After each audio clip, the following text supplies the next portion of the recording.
Hello,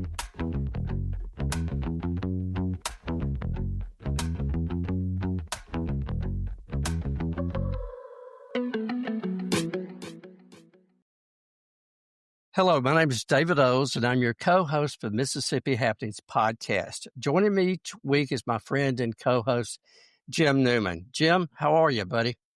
I'm doing fine. How are you doing? Man, I'm good. I'm excited about today's show. Yes, we are very fortunate to have two very distinguished guests with us, and very happy with that. Why don't you tell us about them? Each week, we talk about the kitchen table issues facing Mississippians, but we cannot ignore the fact that what happens around the world affects us in Mississippi. Since September the 2nd, the U.S. military has struck at least 3 boats off the coast of Venezuela, killing at least 17 people. President Donald Trump said that the boats were carrying drugs en route to the United States. 7 warships, a nuclear-powered submarine, and F-35 stealth fighters have been deployed to international waters off Venezuela's coast. This is the biggest U.S. naval deployment in the Caribbean.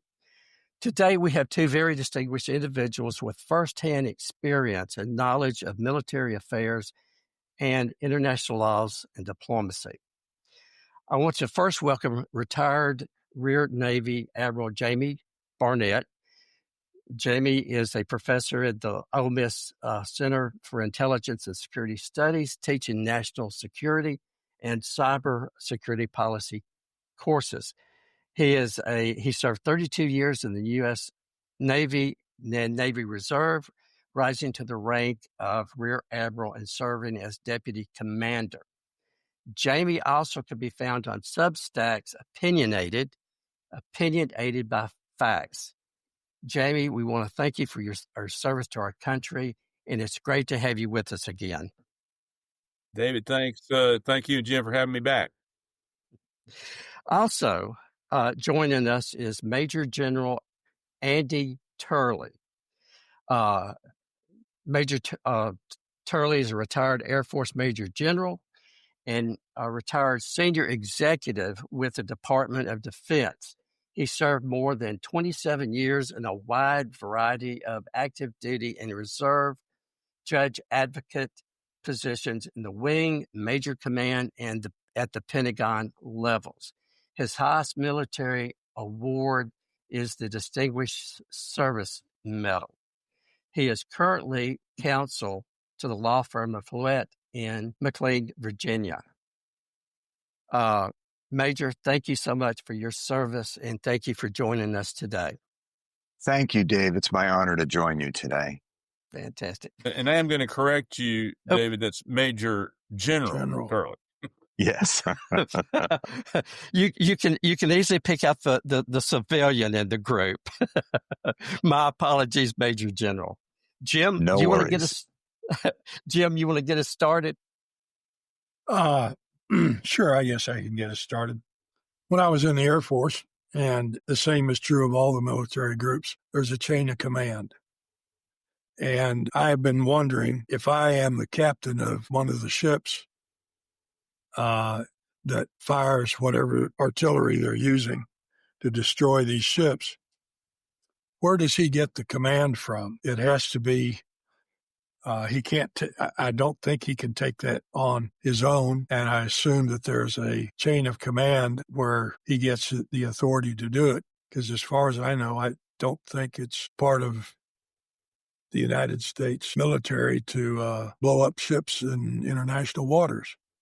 So if I'm the ship's commander, I certainly want to be on solid footing so that I know that that command is legitimate.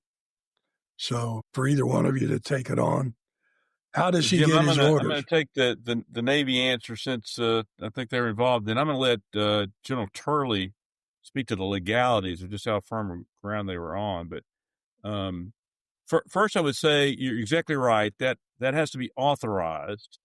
And while this probably was approved somewhere in the Pentagon or White House and Pentagon, we do have a command structure around the world called the COCOMs, the combatant commands.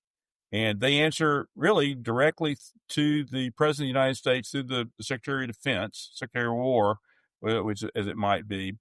And in this particular case, it's U.S. Southern Command, which has the area of assigned responsibility that basically covers Central America and South America. And the Southern Command is all of our forces. It's a joint and unified command. So Army, Navy, Air Force, all of the various services, although very often it is a Navy admiral that has it. And then under that is the Navy Component Command, which is 4th Fleet. And when you were mentioning, when David was mentioning the various types of ships and submarines and things like that, these would all fall under 4th Fleet. And 4th Fleet is a little bit, and the U.S. Southern Command mission is a little bit different from other places in the world. We're not really too worried about being attacked by any of those countries, but the missions we have is to actually, work with other militaries, gain influence with those communities. We also want to do humanitarian assistance and disaster relief and counter drug operations. And those drug operations are very typical. We do them all the time. As a matter of fact, as you see on the slide right there, we work with the Coast Guard, which is, while not under the Department of Defense, works very closely with it. Often you'll have Navy ships that have a Coast Guard unit on board because the Navy will provide the platform, the sensors, the intelligence, and then the Coast Guard will come in for a non-defense or war function, but rather a law enforcement function. So let me turn it over to General Turley at this point. The situation that we're dealing with Venezuela right now, first of all, to answer your question, Jim, about how these orders flow, every COCOM has an operations center. They will develop the particular war plan from there, identify the target, and then flow it down to the operator to have that operator act on that order. So this is something that's vetted through the command. The Navy captain out there is not on his or her own by any stretch. He's really tied into a big operation, and these orders flow down from Southcom to the particular asset that they're using, be it a ship, be it a drone, be it an F-35. It would go down to Southcom, flow to each of the component commands representatives, and let's say they wanted to use a Predator, they would flow that to the Air Force, and then the Air Force would execute the order. So that's kind of how that flows. With regard to what is going on currently in the Caribbean, Jamie makes the excellent point that the Coast Guard has taken a major role around the world with regard to drug interdiction. Why? Because it's a law enforcement mission, and they are always getting thousands of tons of cocaine and other drugs and intercepting them before it gets to U.S. shores.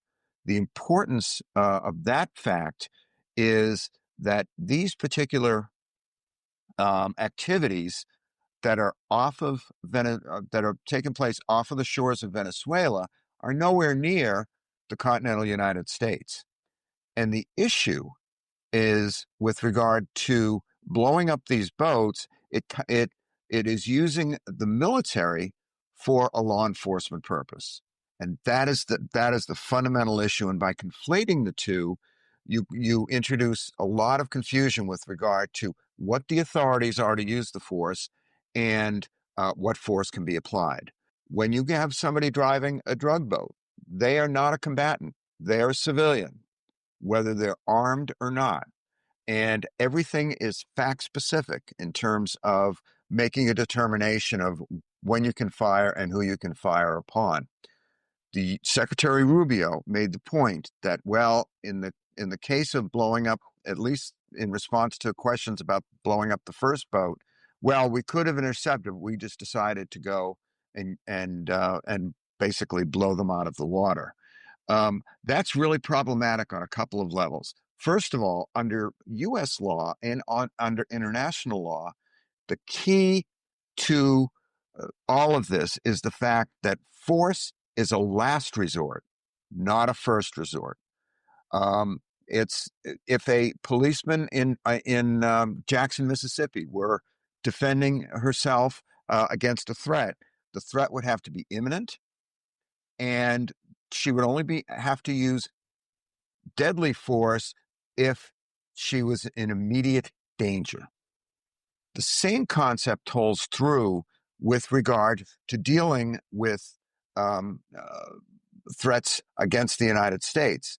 And when you talk about the international law of armed conflict, when you talk about the U.S. law of armed conflict, you're talking about the rules that exist in dealing with opposing nations and opposing armed forces. And you exercise, you take a defensive posture on that based upon the fact that whether you are fired upon or whether you're in imminent danger of being fired upon. It doesn't, the argument with regard to the drug interdiction here is the fact that, in my view, based upon my experience as a military lawyer, there was no imminent threat to the United States.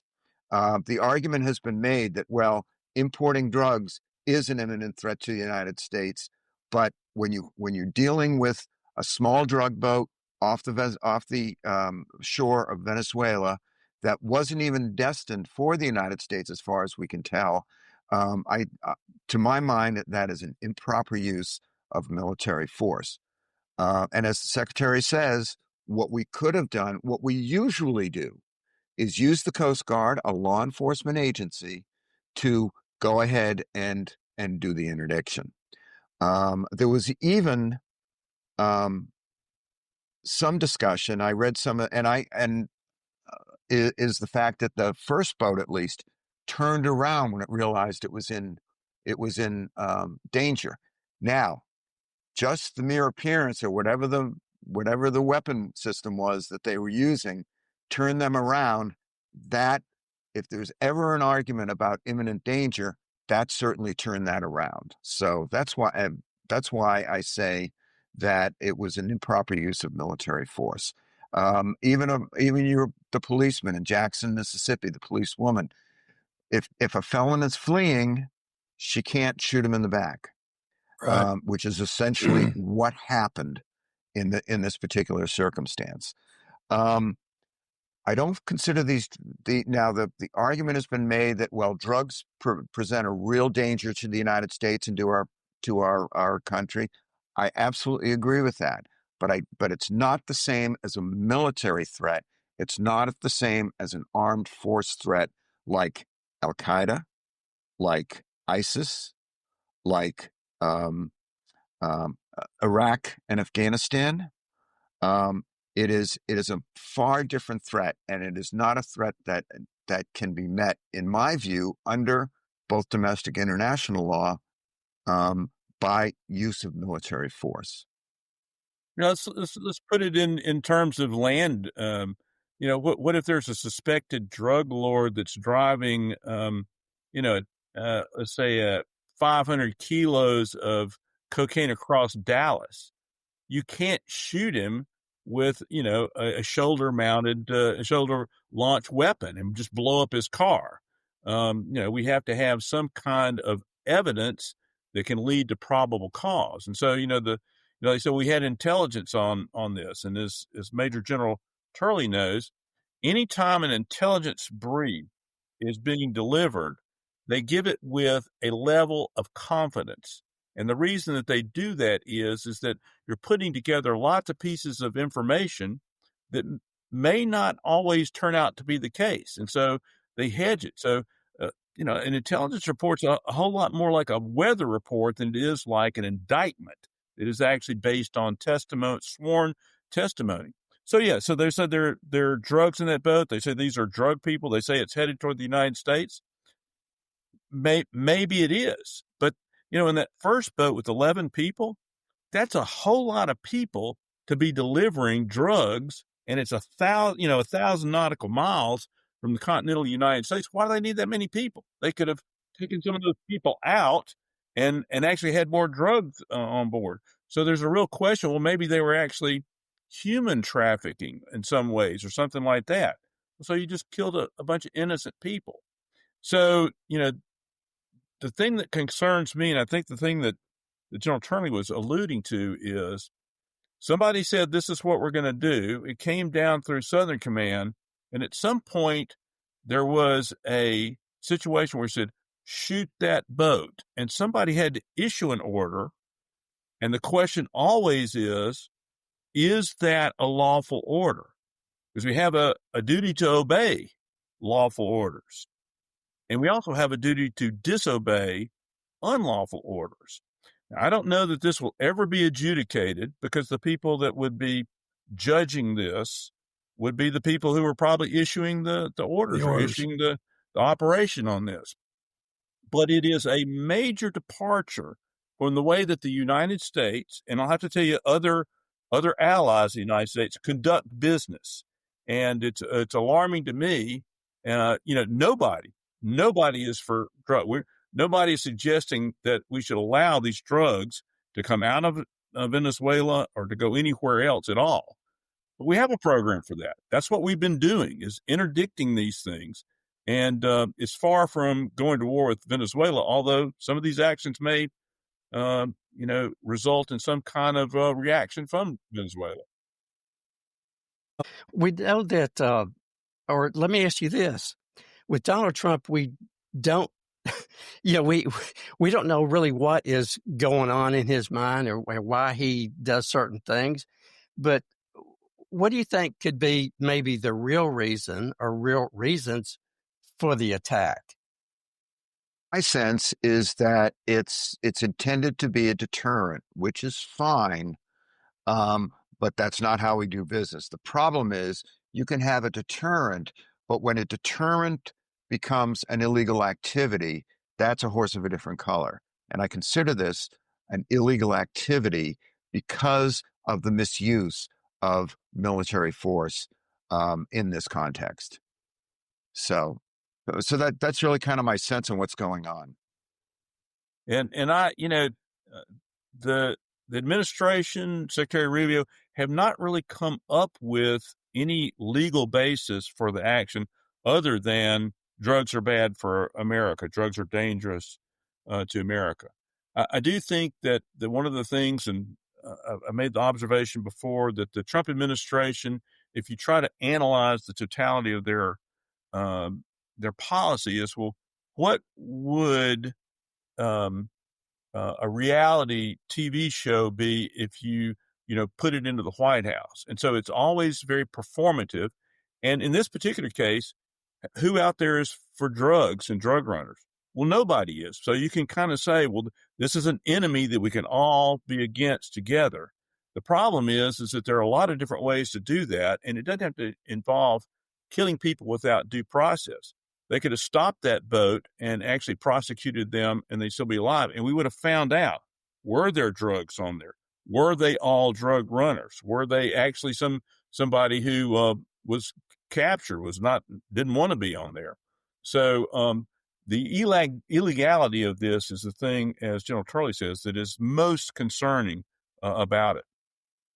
And if I can add to that, the Congress authorizes the military to take actions. That under Article 1 of the Constitution, Congress has the right to declare war. Congress issued, when we went into Iraq and Afghanistan, they issued what's known as an authorization for the use of military force. And that identified use of military force against al-Qaeda, against ISIS, and against those armed opponents that we have. There is the administration, and no military has a blank check for the use of military force.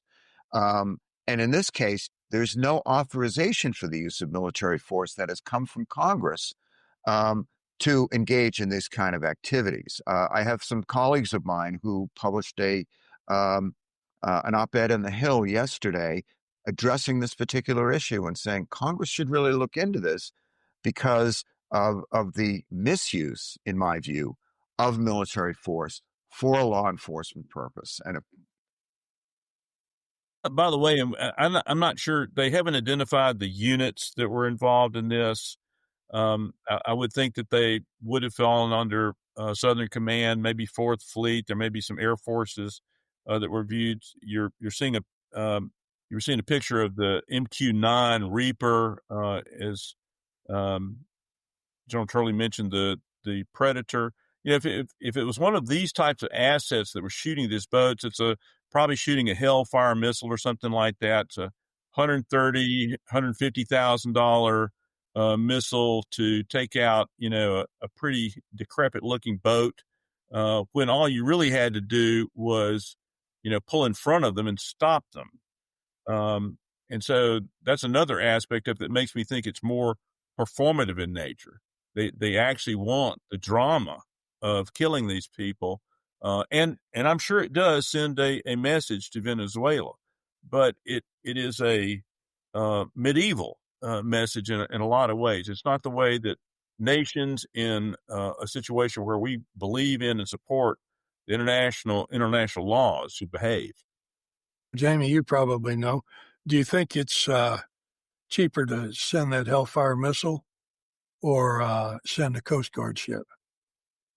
The Coast Guard ship's going to be out there anyway because we can't patrol it with just Hellfire missiles, right? So we have the Coast Guard cutters out there. We have the Coast Guard units that are aboard our Navy destroyers.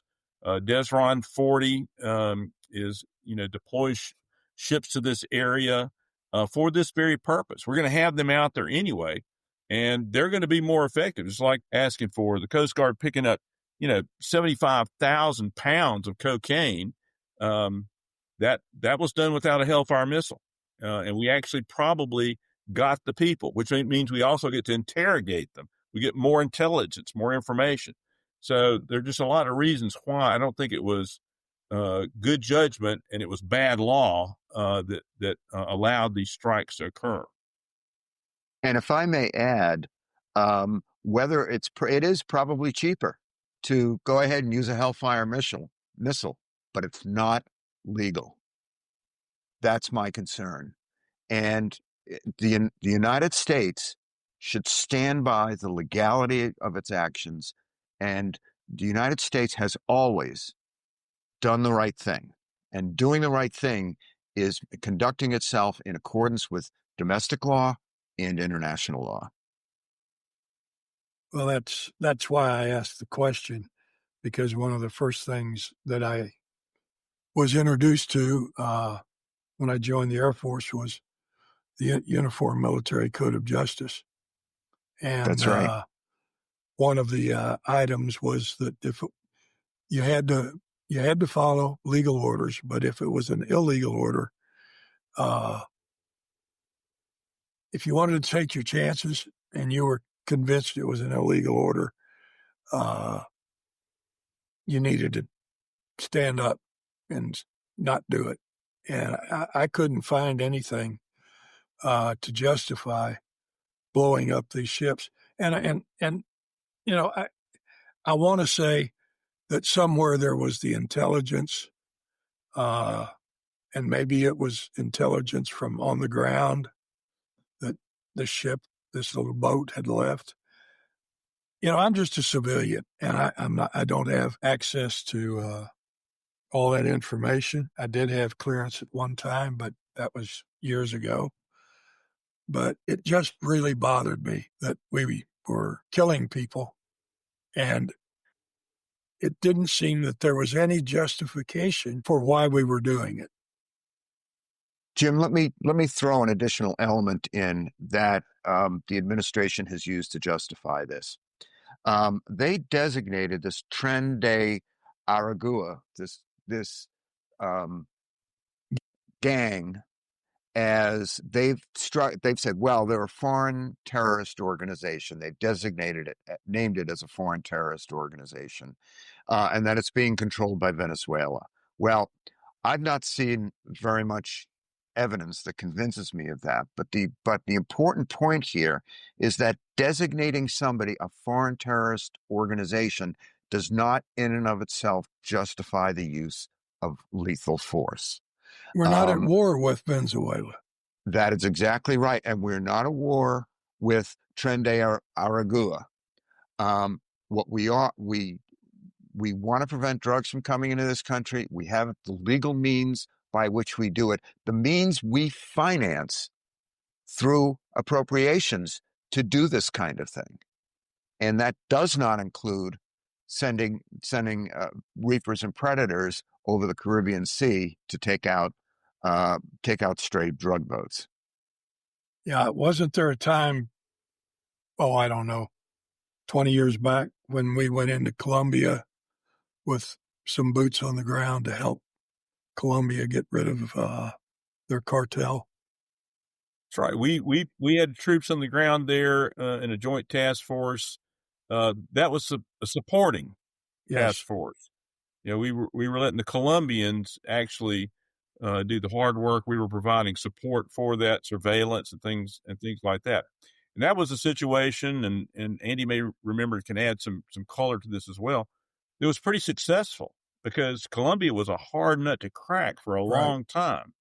And, through encouragement to the nation and to working with their forces, the good forces, they actually had some good results in stemming that flow of drugs to the United States. Do either one of you think or feel like that maybe this is Donald Trump's attempt to force out President Maduro? Well, if it is not working, because if anything, he is strengthening his hold on that and making Maduro look like he's under attack by this bully, United States. Probably he's helping him gain support in Venezuela as opposed to loosening or forcing him out. And I have to tell you, so Venezuela has one of the most significant oil reserves in the world. It's incredible, and yet some of the poorest people. So Maduro and his government are thieves and kleptomaniacs. They are not worthy to be in power, and they're a real problem in the Western Hemisphere, and really in some ways the world. Shooting an open boat in open water really does not do it. And even if you're claiming that it's a warning, you're warning him by killing people, and you're not really sure. There's no due process, no probable cause. If they have intelligence on it, if I were them and they'd done this, I would be bringing that intelligence out and proving to the public that these people were actually who they say they were. The problem is that all the evidence is destroyed now. So, I don't know that can ever happen. Kind of like picking up. I'm sorry. Go ahead. No, go ahead, General. Picking up on an important theme that Jamie has hit upon, the whole purpose of international law and international law of war and law of armed conflict is to ensure that we can return to a state of peace as quickly as possible. First of all, there is no ongoing active war going on with regard to Venezuela, and I don't know that we're looking to start one or not. That's way above my pay grade. but the important thing is, General, there's not much above your pay grade. Well, but the important thing is the reason we follow the law, the reason we follow the laws of armed conflict and the laws of war, is because A, that's what American does, but B, when we violate it, what Admiral Barnett says is absolutely true. It hardens the resolve against the United States. When we prosecute and I know the current Secretary of Defense was involved with a couple of the special forces criminal actions in Afghanistan. And he was just outraged because people were being prosecuted for shooting civilians, for murdering civilians. Well, you know what? That is a violation of the Uniform Code of Military Justice, and that those courts-martial went forward not just because a court-martial convening authority said so, but because the unit itself was outraged, because that's not the way America operates. We operate within the boundaries of the law. We don't operate outside of the boundaries of the law. What my concern about the Venezuela situation is, we're operating outside the boundaries of the law. And you think that these attacks are a violation of human rights laws, correct? I do. Okay. And the key thing about human rights law is you don't kill. The military does not kill civilians, and these people are civilians. They may be bad civilians. We may not like them, but we don't kill civilians. Kind of like free speech, isn't it? Yes, it is.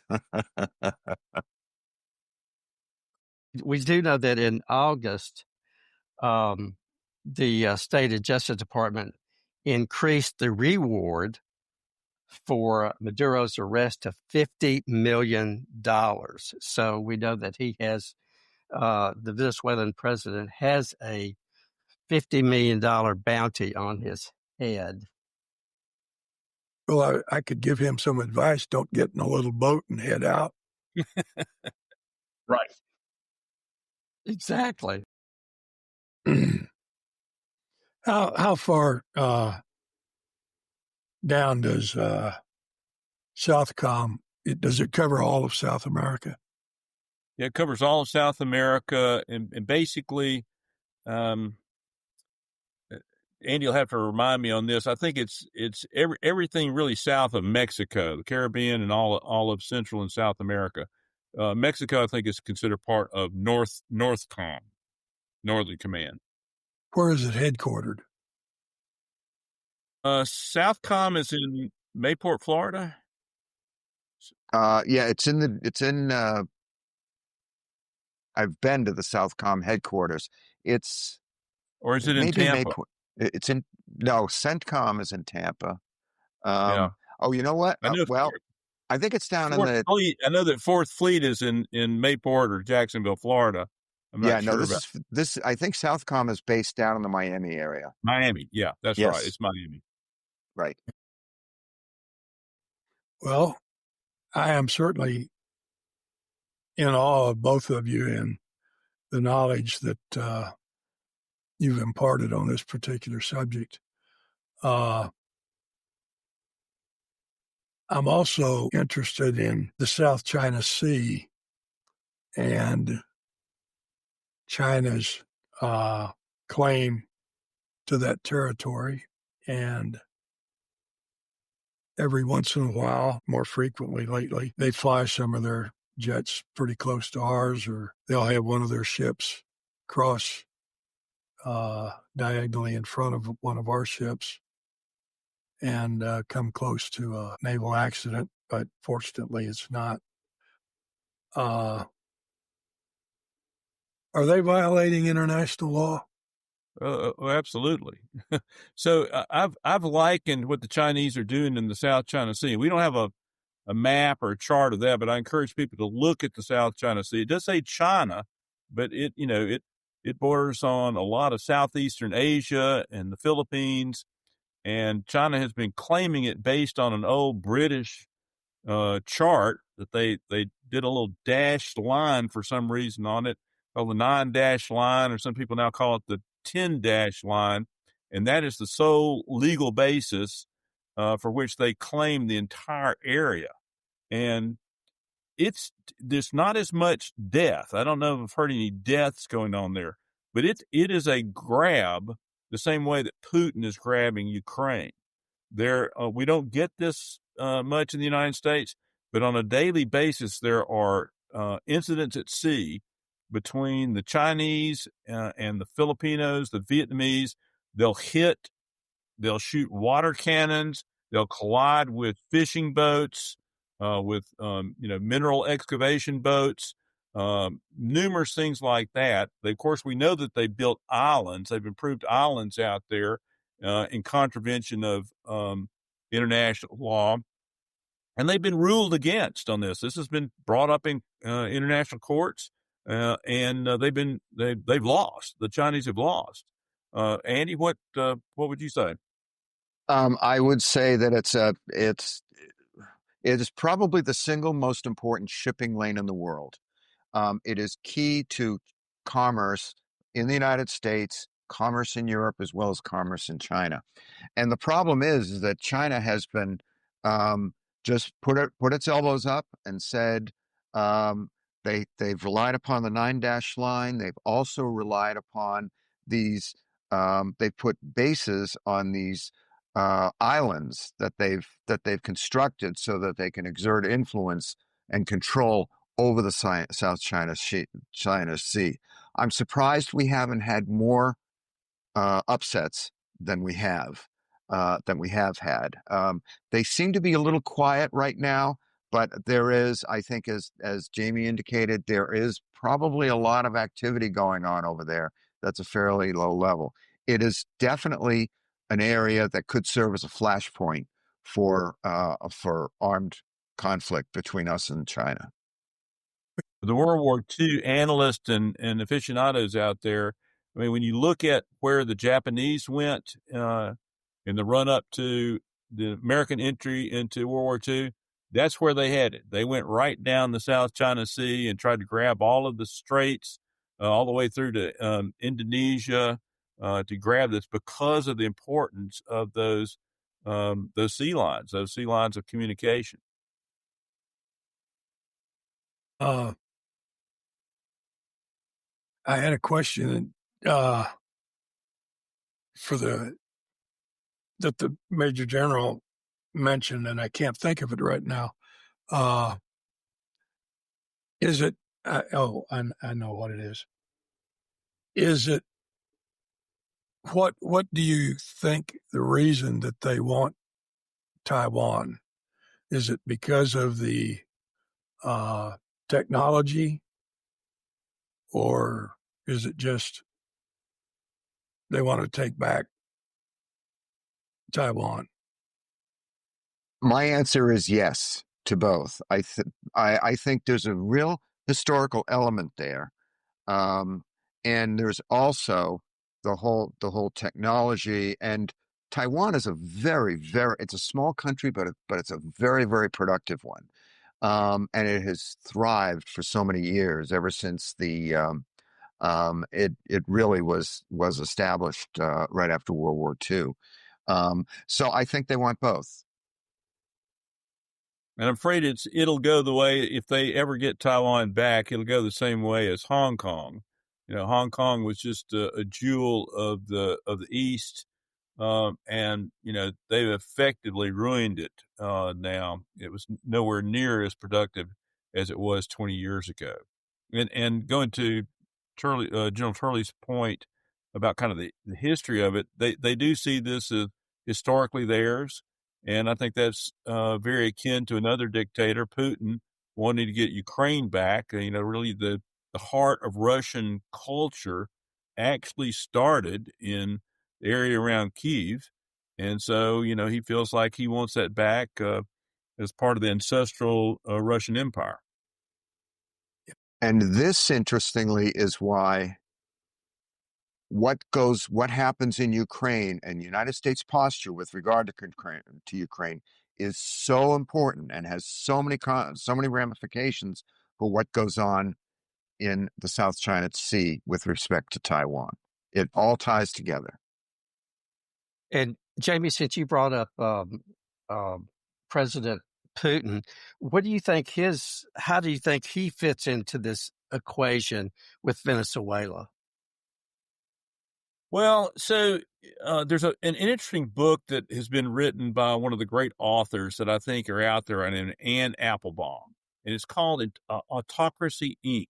Yes. And, she talks in the book about how we have this kind of cartoon image in our minds about what a dictator is. You know, he's got a uniform and he struts around like El Duce and stuff like that. I said, that's not the way it is anymore.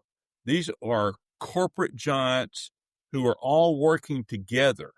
And we see a lot of that going on. So Putin and Xi Jinping, but also, you know, to the degree that Narendra Modi in India is now more of it's an electoral democracy. I mean, an electoral dictatorship, but kind of acting with dictatorial policies. They're trying to come together. They're all interoperating with each other, and so Venezuela is one of those that's kind of aligned that way. And we see the American rule-based order that's existed for over 80 years now starting to break apart. And I don't think that that's going to be really good for America. It's not going to be good for a lot of what we used to call the free world. Mm-hmm. What do you, this question for both of you, what do you think the world's opinion of America is today? Well, Andy, you need to ask, before you answer that, ask him, is it before or after President Trump's speech to the UN this week? I was going to ask about that, but go ahead. I mean, I think we, far from, you know, making friends around the world, we are alienating people with our tariffs and also our on-again, off-again tariffs and our denigration of other countries and various institutions, our flouting of international law. I don't think we're making friends. I think we're losing them. Unfortunately, I think that that's true. I'll tell you, one of the biggest things that I think we're losing is the trust of our allies. After World War II, the United States worked with our allies in Europe to form NATO. And that was to be opposed to a further Russian influence, the spread of Russian influence in Europe. Since that time, we've engaged with a number of other partnerships and alliances. And again, what has been the basis of all of this is that we are the United States. We will do the right thing. We will follow the law, and you can trust us. What really concerns me now is we're losing the trust of our allies. And we're losing the trust of our allies because of tariff policy, because of support policy. How many times have we gone back and forth in terms of support for NATO, support for Ukraine? And America, I think, in the eyes of many now, cannot be trusted to be looking out for the interests of each of those nations as well as its own. Does that make sense? Yes, It absolutely. And I fear too that you know, President Trump has denigrated international institutions such as NATO and UN, and I don't know, and General Turley may know, if he can unilaterally pull the United States out of the UN. I hope that's not true. But as we've seen with his actions on various agencies in the United States government, he could effectively do it, which would nearly cause the collapse of one of the great institutions. It's not perfect. It needs reform. It's not as effective as it can be in every place, and there have been some abuses. But it is one shining area where the nations can come together and reason. And I think that is the key to the benefit of the UN. It's not that they're going to send blue helmets in as peacekeepers or anything like that. Blue helmets, by the way, refer to UN-sponsored forces that often will go in and participate in ceasefires and those type of things. It's the fact that it's a forum where the nations of the world can come together and that they can talk. And it may not be perfect, as Admiral Barnett says, but the important thing is it's there. Where the United States is undermining it is we've withdrawn from the World Health Organization. We have withdrawn from 4 or 5 other key United Nations organizations. And that, to my mind, causes me great concern because we need to be at the table. It's important. And it's not important for us to be at the table because we're good guys. It's important for us to be at the table for the protection of United States interests here and around the world. What is going to be the effect of maybe, I guess, the rest of the world recognizing a Palestinian state and President Trump denying that? Kind of leaves us alone, is what it seems to me. I think we're increasingly isolated on that score. The whole Middle East issue, Gaza issue, is heartbreaking. Yes. I blame Hamas. They're a vicious, vile organization who don't give a damn about Palestinians. All they care about is amassing their own pardon. And they are to be blamed for all of the misery that's been vested upon Gaza. And this goes way back to 1948 when they partitioned that whole particular area. We had an opportunity to create a two-state solution at that time. Unfortunately, we couldn't, and I think we're paying the price for it in the end. The United States position, it backs Israel, which is a strong ally of ours. There's no doubt about that. But I think that it's important for us to exercise our influence over Israel to see how we can ameliorate the situation, because I think there are lots of positive things that can be done. But it's difficult, and quite honestly, I think our allies are kind of saying that they will recognize a Palestinian state, mainly to make the point that we've got to move forward. We can't sit with what we have now. Admiral Barnett, would you agree? I would agree. And here's the difficult thing for America. America has always supported Israel. But when we equate supporting Israel with supporting Prime Minister Netanyahu, it starts to get a little more difficult because he is, waging a war in a way that is very troubling, very destructive. And it's not clear what the end purpose is. At first, he said he wasn't going to occupy Gaza. Now he is going to occupy Gaza. Israel had signed on to the concept of a two-state solution. Netanyahu, over the time that he's been in office, I can't remember how long it is, but it seems like it's 2 decades now, has in essence been doing everything to keep, and make a two-state solution impossible. So the sad thing about it is I don't see a good solution on the horizon. Just like Putin doesn't want peace in Ukraine, he's just not really interested in that. I don't think Netanyahu is interested in peace right now. He's got purposes in Gaza, which include occupation, and I think that's just going to prolong the misery to Gaza. And so, as General Turley said, the actions of our allies in recognizing the Palestinian state, I think, is to goad them to say, hey, look, we need to come to we need to have some kind of recognition of the humanity of the Palestinians, even as we say the evil of Hamas.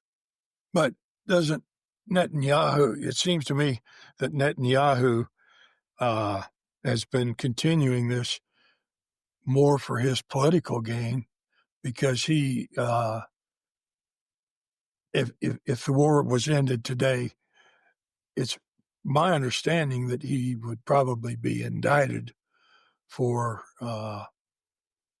what he did back to the justices, the justice courts or whatever, years back.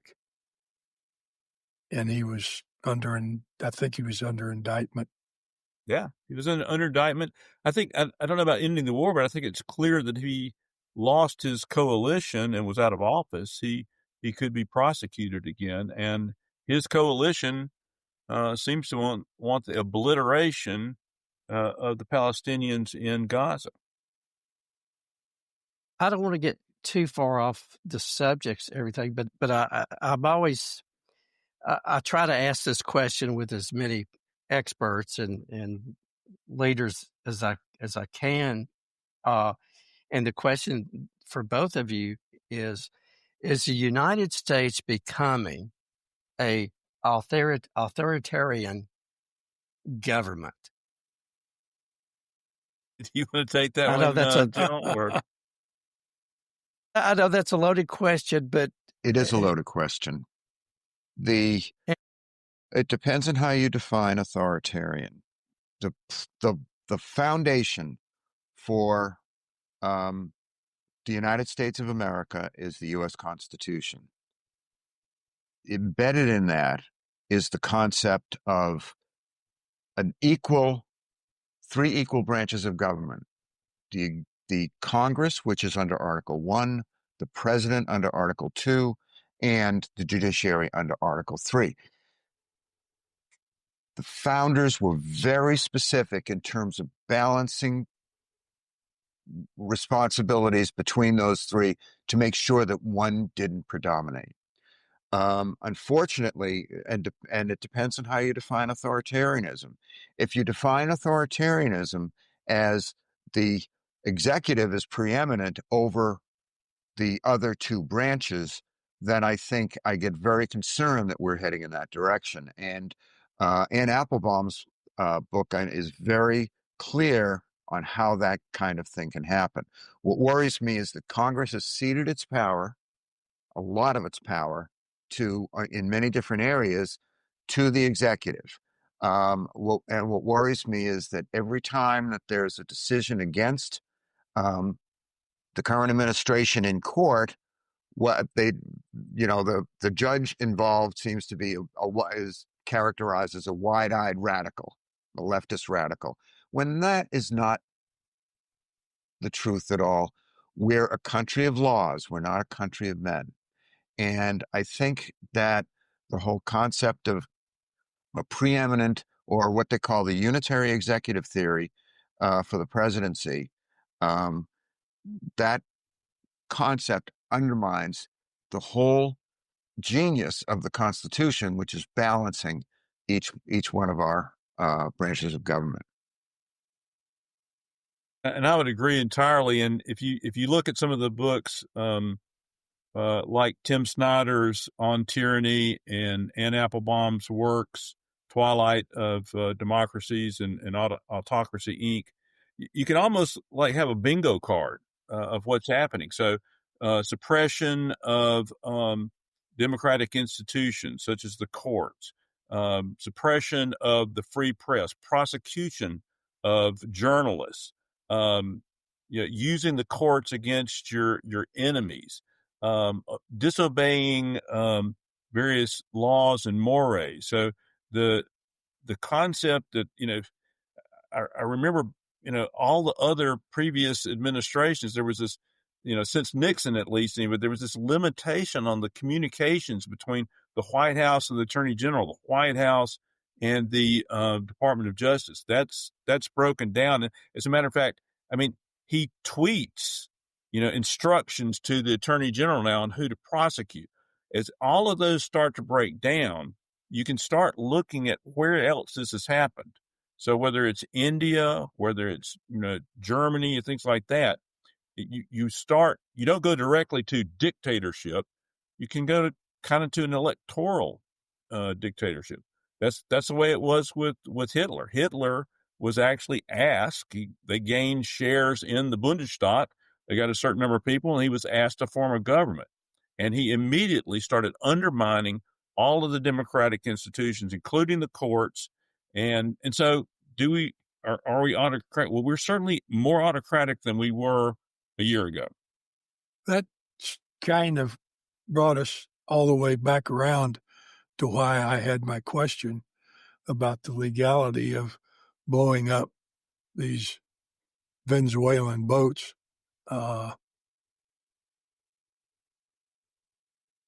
It just comes back to me every time I think about it. The week before, in a press conference, the president said, "I am the president. I can do anything I want." Fortunately, for him, that is not true. But the question is, how do you effectively counter that? And that's where the courts have had the courage to stand up and do it, despite being publicly chastised for doing it. There's another important element that's going on that I think ties in with the authoritarian theme. The Department of Justice, they have rules and regulations and about how they conduct their business. You find out about a crime and then you find out about the criminal. That's being turned on its head in that you identify a quote criminal and then try to find a crime associated with that person. That's what worries me a great deal about things going on. Also, when I worked at the Department of Justice, one of the things that they always told me was the fact that you always need to be completely truthful with the court, because the courts rely upon the Department of Justice being open, honest, and above board. And unfortunately, that whole presumption of regularity, due to the conduct of the current Department of Justice, is now gone. And that breaks my heart. It really does. It breaks the heart, I'm sure, of an awful lot of Americans. Let me ask each of you, if you were to recommend a book for everybody to read, what book would you recommend at this point? So the two that I've mentioned, and there are a lot of great ones out there right now. But Professor Timothy Snyder wrote a book on tyranny, and the thing that I like about it is that it goes by point, what the tyrant does, what the would-be autocrat would be, and then what we can do. So it kind of is an action to that. Ann Applebaum's Autocracy, Inc., it gives us a much clearer view, kind of updates our view on that. We're not just dealing with one autocrat, we're dealing with a worldwide network of autocrats. I don't want to sound like the old James Bond chaos or any of the other type of criminal organizations, but there's a parallel to it, that's very concerning, because it means they're more organized and they're more interdependent and self-supported. So those would be the two books that I would recommend to you. And I have a third one. Ruth Ben-Ghiat is a history professor at New York University. She is the author of a book that I think came out within the past year called Strongmen. It's from Mussolini to the present. And she does an excellent job with highlighting how this has developed over the years. That was the name of it, just to reemphasize, was Strong Men, right? Yes, Strong Men, from Mussolini to the present.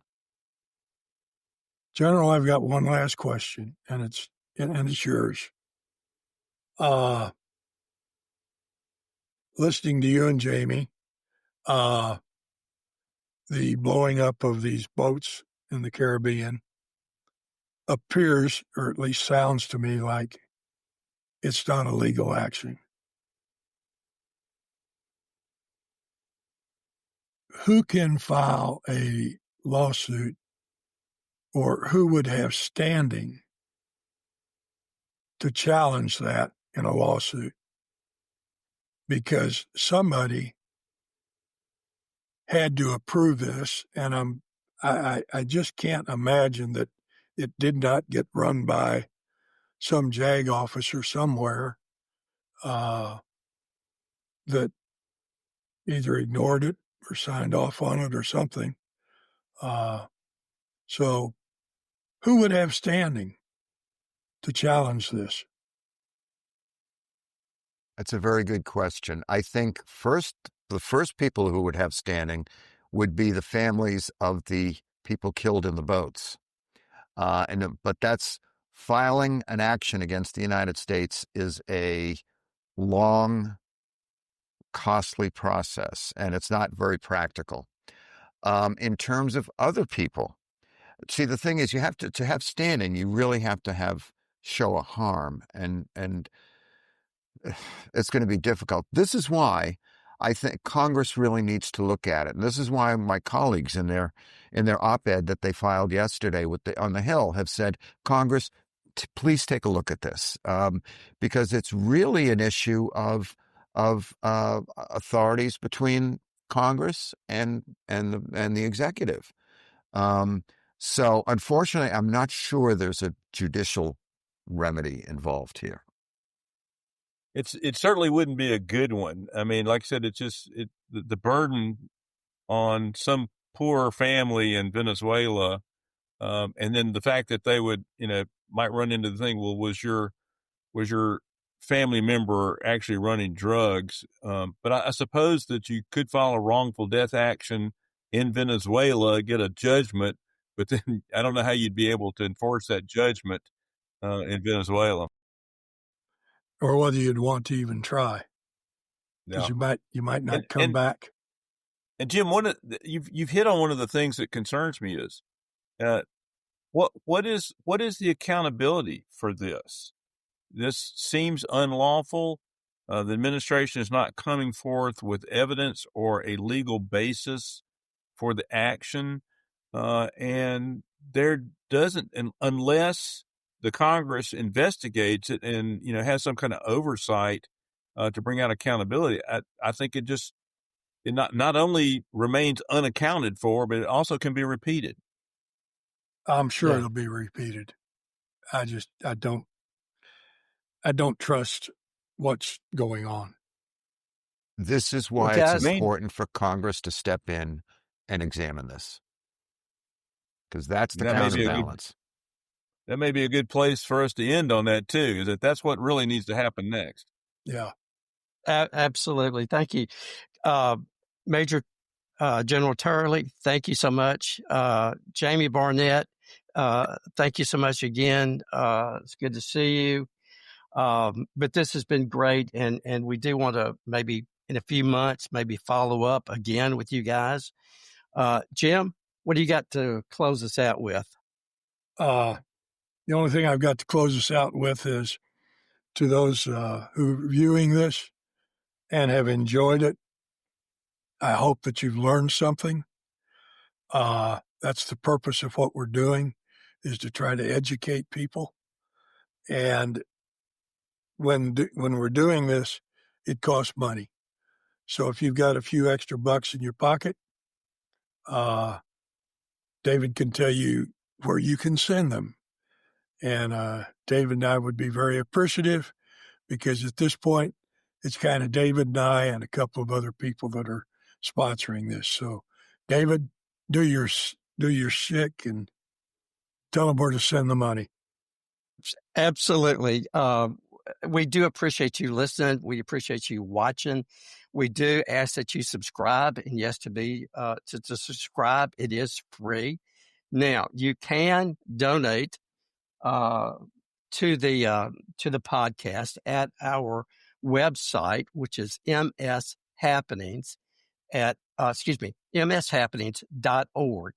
Now, you can also donate at our Cash App, which is the Cash App is $, MS Happenings, and also on PayPal, which is the @ MS Happenings.